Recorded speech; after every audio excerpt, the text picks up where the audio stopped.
Scanning for audio.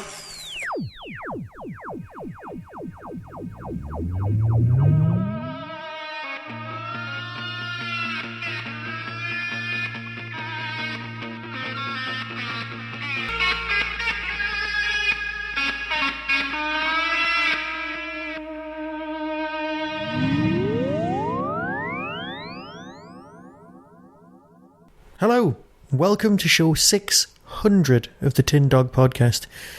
Yes, I know that many of you have been keeping track, and you know for a fact that there's well over 1,100 episodes being available on this particular feed, but specifically the Tin Dog Podcast, well, this is number 600.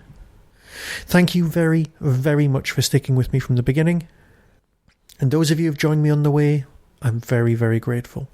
Remember, you can still become a patron and have your name mentioned at the beginning of a podcast, and have my undying thanks. Now, with this being show 600, I wanted to do something a little bit different.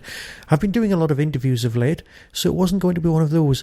No, what I thought I'd do is have the very first episode of something I'd like to call Dice Dad. So welcome to the very first episode of Dice Dad. Now, what's all this about, I hear you ask? I'm tuned into a Doctor Who podcast. Yes, I know you have. But it's my 600th show. I'm allowed to do whatever I want. So, bear with me. In the dim and distant past, and I'm talking the very early to mid-80s, I was, well, a geek. You can imagine, can't you? Comes as no surprise that someone capable of producing 600 Doctor Who-based podcasts was a little bit of a nerd. I was a role player. My first introduction to the games, well, was with Basic Dungeons & Dragons, the Red Box edition, if you live in the UK. Again, published by TSR. It wasn't the cardboard lino print thing. It wasn't the slightly less complicated War Games version. It was the first time the rules had really been brought together. Now, I know that Basic D&D had really come into its own as a game, as an introduction before you got advanced Dungeons and Dragons, but Basic D&D then became the expert set, and then the companion, and then the masters, and then eventually the immortals set, being the gold box, the black box, the blue box, and the slightly bluey blue box.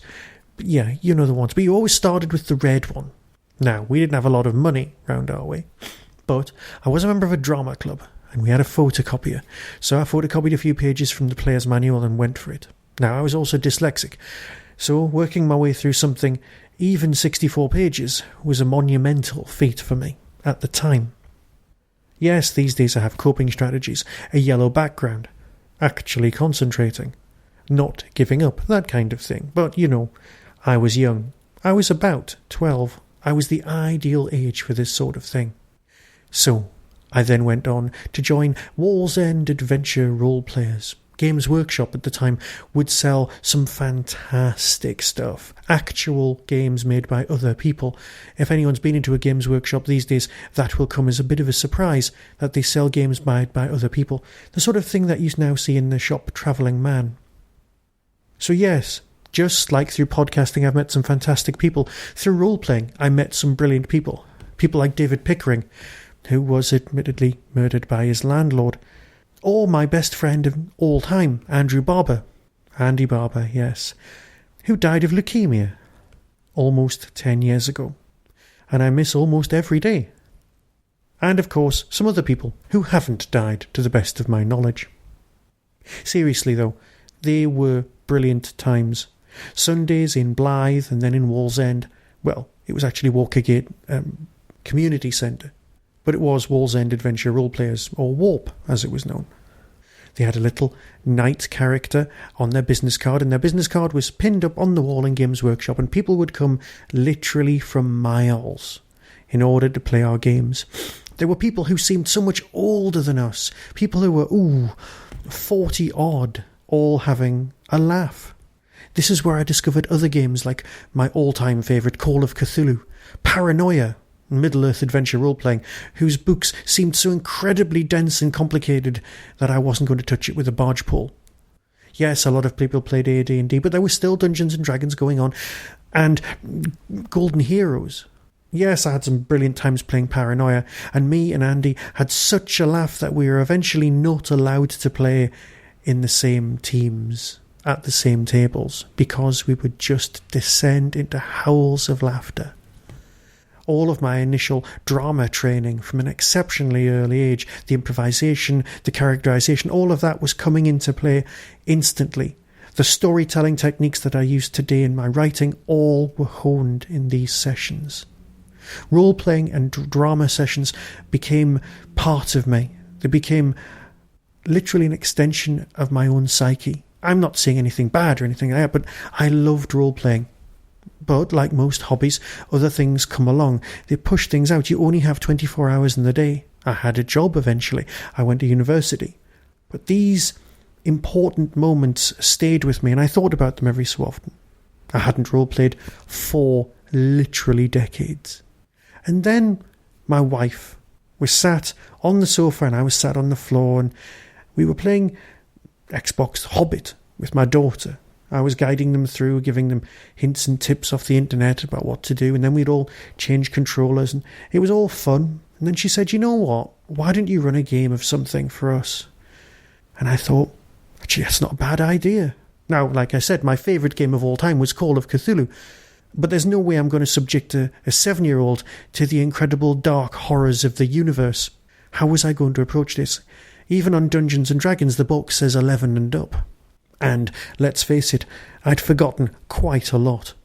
Yes, there were a few dice rolling around in the back of a drawer somewhere, so I'm sure I could pull something off, but I really felt a trip to eBay coming on. And so, I decided to sit down and go, yeah, what can we play? And of course, you always fall back on what you learn first. The rule of first exposure, very important. Let me explain that. Most people's favourite version of The Hitchhiker's Guide to the Galaxy is the first version they're exposed to. It be the radio version, or the book, or the film, God help them. And that's what sticks in your mind. That's what you use as your primary resource material. A lot of people will always see Marv in a certain way as he appeared on TV. Some people will only ever see him as he was in the movie. Some people might have come across the illustrated Hitchhiker's Guide, but that becomes the primary source because it is your first exposure. Now, religion in various forms also becomes your first exposure. It's your moral coding, and that's what informs you. So, it's not a surprise that for this I went for my first exposure, which was Dungeons & Dragons, something that I had very fond memories of playing with people like Graham Howling and Paul Fellows from my past, Neil Mitchell. Those three people had an incredible tight-knit gaming session, of which I was allowed to join every so often.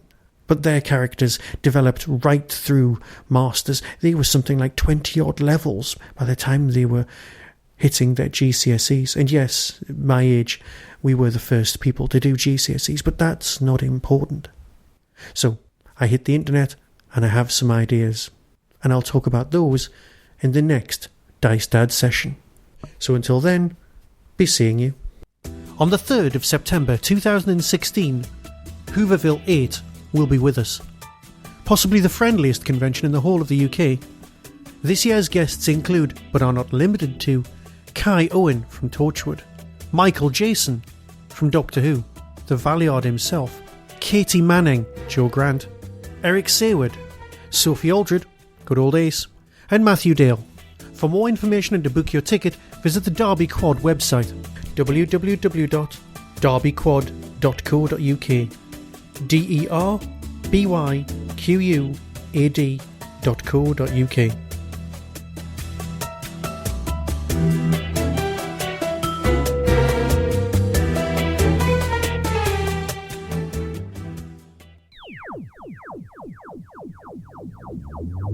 That was the Doctor Who Tin Dog Podcast, available on iTunes, YouTube, Twitter, RSS, Vimeo, and across the internet. Doctor Who and its associated properties are all copyright and trademark of the BBC. No infringement is intended. Why not become a supporter by visiting patreon.com/tindog. Contact the show on tin-dog@hotmail.co.uk. The Tin Dog Podcast is a founder member of the Doctor Who Podcast Alliance.